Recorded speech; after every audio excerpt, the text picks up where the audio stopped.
Sveiki!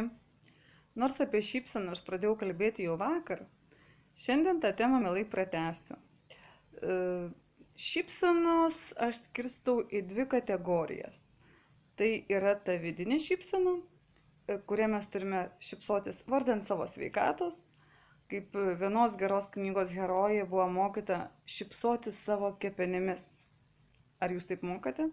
Aš dar ne, bet labai stengiuosi išmokti. Kita šypsena yra socialinė šypsena. Aš ją naudoju labai geram žaidimui ir jūs galiu pamokyti. Kai jūs blogai jaučiatės, nelaimingi, blogos nuotaikos, tiesiog svetimam žmogui labai gerai tai išbandyti su klientais.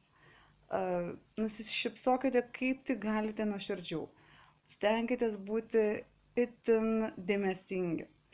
Ir jūs už tai gausite krūvą komplimentų ir gerų emocijų. Geros dienos jums.